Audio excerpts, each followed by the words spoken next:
Cricket के मैदान पर कुछ पारियां खास होती हैं तो कुछ पारियां इतिहास के पन्नों में अपना नाम दर्ज करती हैं। कुछ इसी तरह की पारी ईशान किशन ने खेली बांग्लादेश में, जहां पर यह पारी खास भी थी और इस पारी ने इतिहास भी रचा।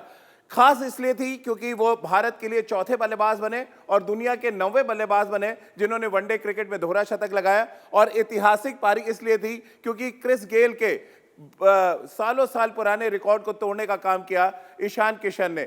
ईशान किशन की इस शानदार पारी पर बातचीत करेंगे और साथ ही आपको बताएंगे ईशान किशन ने एक नया ट्रेंड भारतीय टीम के सामने रखा है, भारतीय क्रिकेट के सामने रखा है, और ये इस नए ट्रेंड में क्या कुछ खास नजर आएगा और क्यों ईशान किशन जैसे बल्लेबाजों की जरूरत है वाइड बॉल क्रिकेट में, इस पर भी बातचीत करेंगे। क्योंकि ईशान किशन ने जिस अंदाज में बांग्लादेश के गेंदबाजों की खबर ली वो साफ दर्शाता है कि आने वाला समय अटैकिंग क्रिकेट का है, युवा खिलाड़ियों का है और ईशान किशन जैसे खिलाड़ियों को बैक करने की जरूरत है। इतना शानदार टैलेंट अगर आप बेंच पे बिठा के रखेंगे तो फिर इसका नुकसान भारतीय क्रिकेट को होगा। और कुछ इसी तरह से ईशान किशन ने अपने आप को प्रूव किया, साबित किया और एक बड़ी पारी खेलकर उन्होंने इस बात के संकेत दिए कि भारतीय क्रिकेट को इन जैसे धुआंधार बल्लेबाजों की जरूरत क्यों है।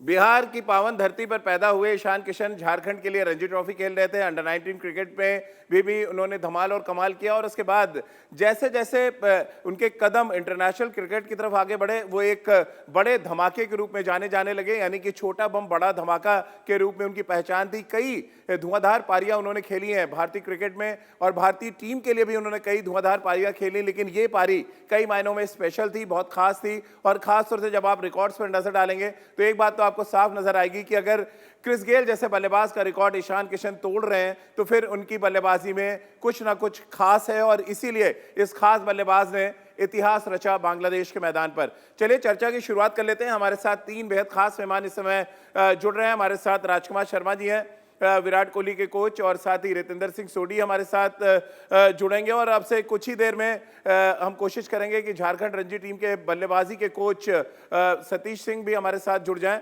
रितेंद्र, चर्चा की शुरुआत आपसे करेंगे क्योंकि एक ऐसी पारी, एक ऐसा कारनामा हुआ बांग्लादेश के मैदान पर जो न सिर्फ खास था बल्कि इतिहास भी रचा इस बल्लेबाज ने। कैसे आप देखते हैं ओवरऑल ईशान किशन, एक छोटा पैकेट बड़ा धमाका, कई मैचों से बेंच पे बैठे थे और ऐसा लग रहा है सारी खुन्नस उन्होंने आज निकाल ली इस सीरीज के आखिरी मुकाबले में। जी हाँ, बिल्कुल राजीव। सबसे पहले तो ईशान किशन के नॉक को नमन, क्योंकि 200 रन बनाना अंतरराष्ट्रीय क्रिकेट में 50 ओवर के फॉर्मेट में, दिस इज अनबिलीवेबल। और वो भी ईशान किशन जो अभी युवा प्रतिभा हैं, इनसे बहुत उम्मीदें राजीव हम लगा रहे थे। कहीं ना कहीं ऐसा लग रहा था शायद अपने जो टैलेंट है उसको जस्टिफाई नहीं कर रहे हैं, लेकिन आज जो उन्होंने कर दिखाया है, जो कारनामा उन्होंने कर दिया है, I think this would be remembered for years to come. क्योंकि इस लड़के ने दिखाया है राजीव कि ये लंबी रेस का घोड़ा है। जो शॉट्स आज खेले हैं, he has all the shots in his armory। जैसे हम सूर्य कुमार यादव की बात करते हैं, ईशान किशन भी कुछ उसी श्रेणी के ताबड़तोड़ बल्लेबाज हैं। तो जी हाँ राजीव, आज बहुत खुशी का दिन है। देखिए, अब कुछ दिन पहले हम बात कर रहे थे, 2 दिन पहले की सीरीज हम हार गए हैं बांग्लादेश के साथ, तो अब आगे क्या होगा। लेकिन आज जो सेम्बलेंस भारतीय टीम ने दिखाई है, जिस तरह इकट्ठे होकर खेली है, अगर हम कंसिस्टेंटली ऐसा खेलते हैं, लड़के ऐसे ही परफॉर्म करते हैं, तो वो दिन दूर नहीं जो हम इंतजार कर रहे हैं आईसीसी ट्रॉफी का, वर्ल्ड कप का, वो हमारे पास भारत आ सकता है। But for today big congratulations to Ishan Kishan. Rajkumar sir, बड़ी खबर क्या होगी इस वनडे सीरीज के बाद? भारतीय टीम का वनडे सीरीज हारना या ईशान किशन का दोहरा शतक लगाना? कैसे आप देख रहे हैं दोनों खबरों में से कौन सी ज्यादा बड़ी खबर बनेगी वनडे सीरीज के बाद? देखिए राजीव, हमें पॉजिटिव्स की तरफ जाना चाहिए और पूरा देश आज खुश होगा ईशान किशन की बल्लेबाजी देखकर। और ठीक है, हम सीरीज हारे हैं, अनफॉर्चुनेट है, हम बांग्लादेश से सीरीज हारे हैं। वो एक हार जरूर परेशान करेगी, लेकिन बहुत खुशी की बात है कि एक यंगस्टर ने आगे बढ़कर एक ऐसा कारनामा किया है जिससे पूरा देश अपलॉड करेगा और पूरे देश खुश होगा उनकी इस उपलब्धि से कि आने वाले समय के लिए हमें एक नया स्टार मिला है जो अपने दम पर मैच जिता सकता है। तो ये एक बहुत बड़ी खबर है भारतीय क्रिकेट के लिए। तो चलिए राजकुमार सर, आपके पास वापस लौटेंगे, उससे पहले बड़ी खबर एक बार आपको बता दें। और भारतीय टीम ने सीरीज का आखिरी वनडे मुकाबला जीत लिया है। बड़े अंतर से भारतीय टीम ने बांग्लादेश को करारी शिकस्त दी। हालांकि सीरीज में रिजल्ट के हिसाब से कोई बहुत ज़्यादा मायने नहीं रखता इस मैच को जीतना, क्योंकि 2 मैच पहले जीतकर बांग्लादेश पहले ही सीरीज अपने नाम कर चुकी है। लेकिन इसको एक कॉन्सोलेशन प्राइज के तौर पर ज़रूर आप देख सकते हैं, यानी कि आप अपनी मर्यादा बचाने में कामयाब रहे, आप अपनी साख बचाने में कामयाब रहे।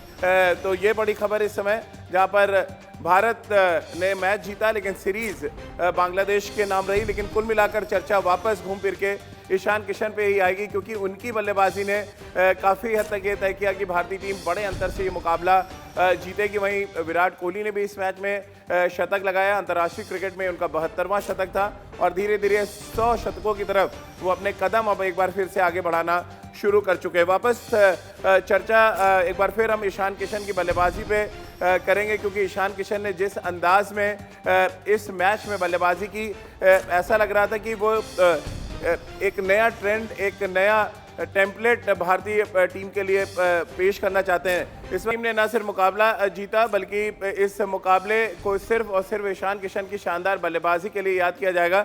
राजकुमार सर, अगर हम ओवरऑल ईशान किशन की बैटिंग का एनालिसिस करें, जो सबसे बड़ा इंपॉर्टेंट फैक्टर नजर आता है कि वो गेंदबाज की रेपुटेशन पे नहीं, बल्कि अपनी रेपुटेशन बनाने के लिए शायद खेलते हैं, अपना दबदबा बनाने के लिए खेलते हैं। क्या ये एक बड़ी चीज है जो उनकी बल्लेबाजी में नजर आई आपको? बिल्कुल राजीव, बहुत ज्यादा अटैकिंग बल्लेबाजी की उन्होंने, पूरी तरह डोमिनेट किया बॉलिंग के ऊपर। वहां बात कर रहे हैं बॉलर की, वो किसी भी बॉलर को कुछ भी वो रेस्पेक्ट नहीं देने के मूड में थे और दिखाना चाहते थे कि उनके पास क्या स्ट्रोक्स हैं या क्या मादर रखते हैं बड़े शॉट खेलने का। The way he has played, तो उन्होंने बिल्कुल डिस्ट्रॉय कर दिया वो बांग्लादेश की बॉलिंग को। और जब भी उन्होंने स्टेप आउट किया तो उन्होंने उसको छक्का ही मारने के लिए देखा, कोशिश भी नहीं की कि वो उसको चौका मारे या वहां पर वो कुछ और करे। तो बहुत डोमिनेंट और फियरलेस बैटिंग मैं कहूंगा उन्होंने की है, जो लंबे समय तक बहुत याद रखी जाएगी भारतीय क्रिकेट में, क्योंकि एक ऐतिहासिक पारी है जिसने वर्ल्ड रिकॉर्ड भी बनाया है और एक यंगस्टर ने वो पारी खेली है। ये सबसे बड़ी बात है कि वो अभी स्टेब्लिश नहीं थे भारतीय टीम में, और वहां पर ऐसी इम्पैक्टफुल पारी खेलना, ये एक बहुत बड़ा जिगरे की बात है जो उन्होंने आज करके दिखाया। बिल्कुल, बहुत जिगरे वाला काम किया, इसमें कोई शक नहीं। और जब T20 मैच में उन्होंने डेब्यू किया था, तब उन्होंने एक बड़ा इम्पैक्ट छोड़ा था। जब आपको याद होगा, पहली बॉल पे उन्होंने छक्का लगाया था और तब उन्होंने संकेत दिया था कि वो एक नए तरीके का टेम्पलेट लेकर वाइट बॉल क्रिकेट में खेलना चाहते हैं। हालांकि बीच में पैचेस जरूर आए जब वो अच्छा प्रदर्शन नहीं कर पाए। रितेंद्र, क्या आपको भी लग रहा है इस तरह की टेम्पलेट की, इस तरह की बल्लेबाजी की जरूरत है जो ईशान किशन ने करके आज दिखाया? और शायद ये मिसिंग था, वर्ल्ड कप हो या एशिया कप हो या जो हम न्यूजीलैंड के खिलाफ हारे, ये एक नया टेम्पलेट रखा है उन्होंने सबके सामने। देखिए राजीव, माफ कीजिए राजीव, ऐसा है, ये परफॉर्मेंस बहुत बड़ी है। अगर आप ऐसा नॉक खेल सकते हैं, वो दर्शाता है कि आप में प्रतिभा बहुत जबरदस्त है।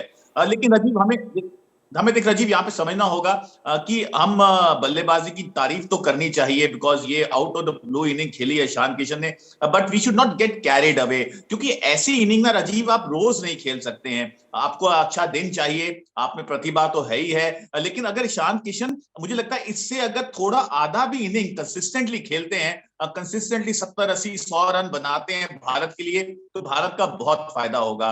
क्योंकि अब हम लड़के ढूंढ रहे हैं 50 ओवर वर्ल्ड कप के लिए। यहाँ पे 200 रन की पारी खेल के ईशान ने एक दावा ठोक दिया है कि he is definitely a big contender for the coming 50 over world cup. But अभी रास्ता राजीव देखिए इतना आसान नहीं है, आपको कंसिस्टेंसी दिखानी होगी। इसीलिए भारतीय टीम चूकी है। अगर हम वर्ल्ड कप में हारों की बात करते हैं, अगर ईशान किशन जैसे लड़के, सूर्य कुमार यादव, श्रेयस अय्यर कंसिस्टेंटली रन बनाते हैं, तो भारत के लिए बहुत फायदा होगा। और वहां पे हमें एलूड हुआ है राजीव, क्योंकि जो हमारी कंसिस्टेंसी है ना, वो ज्यादा दिखी नहीं है। तो आई एम श्योर कि आज का नॉक बहुत बड़ा नॉक है, लेकिन आने वाले समय में हम ईशान किशन का नाम सुनते रहेंगे और ऐसे ही इंडिया न्यूज के माध्यम से और चैनल्स के माध्यम से ईशान की तारीफ करते रहेंगे। तो चलिए, भारत के चौथे बल्लेबाज बने ईशान किशन, जिन्होंने ओडीआई क्रिकेट में दोहरा शतक लगाया। इससे पहले सचिन, वीरेंद्र सहवाग और रोहित शर्मा ये कारनामा कर चुके हैं। अब चौथे बल्लेबाज बन गए अगर हम बात ईशान किशन की करें, और मजे की बात यह है कि क्रिकेट के सुल्तान नॉन स्ट्राइकर एंड पे थे और उन्होंने बहुत जबरदस्त तरीके से जश्न मनाया। हालांकि बाद में विराट कोहली ने भी शतक लगाया, लेकिन इन सब पे भारी, यानी भारतीय टीम की जीत पर भी भारी पड़ा है ईशान किशन का ये दोहरा शतक। आइए आपको सुनवाते हैं क्या कुछ कहा ईशान किशन ने अपनी इस दोहरी जो उन्होंने शतक लगाया, जो ऐतिहासिक पारी उन्होंने खेली, उसके बाद उन्होंने क्या कुछ कहा, ये वो सुन लेते हैं। No, I think I was batting with Virat Bhai, and you can't ask for more when you're batting with him. He has such good sense of the game. I was just asking him whatever the situation is, what should I do. He was spot on with which bowlers I need to select and when I have to take singles. He was calming me down when I was in my 95 and 90s and I was planning to go for a 6, but he said, yeah, it will be your first 100, so you should just go for singles and then you can smack. But my approach was to just watch the ball, and if it's there, no matter what, where on what score I'm batting, I'll just go for it. तो ईशान किशन को आप यहाँ पे सुन रहे थे। राजकुमार sir, बड़ा interesting बात उन्होंने कही कि विराट उनको मना कर रहे थे कि आप बड़ा शॉट मत खेलिए, आप दोहरा शतक पूरा कीजिए, लेकिन खुद उन्होंने छक्का लगा के अपना 72वां शतक पूरा किया। देखिए, वो एक यंगस्टर को इसी तरह ग्रूम किया जाता है राजीव, और ये बहुत अच्छी बात है। और ईशान किशन ने एडमिट भी किया कि ये मेरे लिए बहुत अच्छी बात थी कि विराट दूसरे एंड पे थे, वो लगातार उनको गाइड कर रहे थे, तो ये एक गाइडेंस चाहिए होती है। मुझे याद आता है जब वीरेंद्र सहवाग ने 300 बनाया था, तो सचिन दूसरे एंड पे थे और सचिन कह रहे थे कि आप छक्का मत मारना वो 300 रन बनाने के लिए, लेकिन उन्होंने भी छक्का मार के वो 300 रन पूरे किए थे। तो बेटर होता है कि जब आपके पास एक सीनियर एस्टेब्लिश प्लेयर हो, आपका नॉन स्ट्राइकर, और वो आपको समझा रहा हो, गाइड कर रहा हो, तो इससे अच्छी बात नहीं हो सकती। प्रतिभा आपके अंदर है ही, लेकिन रश ऑफ ब्लड को वो आपके जो पार्टनर होते हैं, जो सीनियर पार्टनर होते हैं, वो कंट्रोल करते हैं, बताते हैं आपको कि कौन राइट बॉलर है जिसको आप पिक कर सकते हो, चूज कर सकते हो। कई बार होता है लेफ्ट हैंडर ऑफ स्पिनर को भी मारने चला जाता है, तो वहीं पर जरूरत होती है कि जो आपका सीनियर पार्टनर है वो आपको कहे कि नहीं, लेफ्ट आर्म आएगा या लेग स्पिनर आएगा, उसको कैच करना, क्योंकि विद द स्पिन आप बेटर मार सकते हो एज ए लेफ्ट हैंडर। तो इस तरह की बहुत सारी चीजें होती हैं राजीव, जो एक सीनियर प्लेयर अगर आपके नॉन स्ट्राइकर एंड पे हो, जो आपको हेल्प करना चाहता हो, तो वही एडमिट भी किया ईशान किशन ने। और प्रतिभा तो उनमें है ही कितनी, वो हमने देखा कि जब भी उन्होंने ऊंचा शॉट मारा वो बाहर ही गिरा है। तो क्रेडिटेबल नॉक है, और ये बिल्कुल एक ऐतिहासिक पारी खेली है उन्होंने आज। चलिए, विराट कोहली ने भी इस मैच में शतक लगाया, थोड़ी बात उनकी भी कर लेते हैं, क्योंकि डबल सेंचुरी तो पड़ी लेकिन डबल धमाल भी था, यानी कि एक तरफ ईशान किशन की बल्लेबाजी तो दूसरी तरफ विराट कोहली की शतकीय पारी। आइए आपको दो तस्वीरें दिखाते हैं कि किस तरह से दोनों बल्लेबाजों ने अपने अपने अचीवमेंट्स हासिल किए। वो एक तरफ ईशान किशन की बात करें, जिन्होंने धुआंधार बल्लेबाजी करते हुए दोहरा शतक लगाया, वहीं विराट कोहली ने उनका अच्छा साथ दिया। 290 रनों की साझेदारी, ये भारतीय क्रिकेट में, वनडे क्रिकेट की टॉप 4-5 बड़ी साझेदारियों में शुमार जरूर की जाएगी। और खासतौर से जब left hand right hand combination खेल रहा होता है तो कुछ अलग तरीके का तस्वीर हमें देखने को मिलती है। रितेंद्र, विराट का रन बनाना एक बड़ा शुभ संकेत, आने वाले वर्ल्ड कप के लिहाज से भी। हमने वर्ल्ड कप में भी अच्छा फॉर्म देखा था, 2 मैचेस में थोड़ा स्ट्रगल किए, लेकिन वापस फॉर्म में आया और शतक लगाया, यानी कि सेंचुरी नंबर 72। जी हाँ राजीव, बहुत बड़ी उपलब्धि है, 72वां सैकड़ा जड़ा है, और विराट कोहली की जितनी तारीफ की जाए कम है। अच्छी बात राजीव ये है, देखिए ये फॉर्म से थोड़े स्ट्रगल कर रहे थे, हम सब जानते हैं, लेकिन वर्ल्ड कप में जब पाकिस्तान के खिलाफ एक मिरेकलस इनिंग खेली, उसके बाद मुझे लगता है इन्होंने अब बड़ी फॉर्म को पकड़ लिया है। और बड़े प्लेयर को राजीव एक मैच चाहिए होता है जहां पे वो जब अच्छा करता है तो आने वाला जो सफर है वो अच्छा हो जाता है, और ऐसा ही विराट का नजर आ रहा है। और ईशान किशन की राजीव हम सब तारीफ कर रहे हैं, but we have to give it to Virat Kohli also, क्योंकि विराट कोहली उनके साथ थे, उनको गाइड कर रहे थे। जैसे भी ईशान ने खुद बताया कि वो 95 पे छक्का मारना चाहते थे, विराट ने उनको समझाया कि तुम्हारा पहला 100 होगा। तो ऐसी गाइडेंस की जरूरत होती है। हमने अमूमन देखा जब वीरेंद्र सहवाग बड़े नॉक खेलते थे, तेंदुलकर साथ होते थे as a guide, as a mentor, उनको बताते रहते थे कब क्या करना है। तो जी हाँ, विराट बहुत खुश होंगे आज के नॉक से। और विराट की राजीव जो परफॉर्मेंस है ये बहुत इंपॉर्टेंट है अगर हम 50 ओवर का जो वर्ल्ड कप है जो कुछ महीनों में जीतना चाहते हैं, क्योंकि विराट अगर ऐसे ही रन्स बनाते जाएंगे तो मुझे पूरा भरोसा है जो इंपैक्ट है विराट का रन्स बनाने का वो किसी भी प्रतिद्वंदी टीम को चोटिल कर सकता है। तो we would like Virat to be among runs in the times to come. चलिए, बहुत बहुत शुक्रिया रितेंद्र आपका और राजकुमार सर आपका हमारे साथ जुड़ने के लिए और इस चर्चा में शामिल होने के लिए।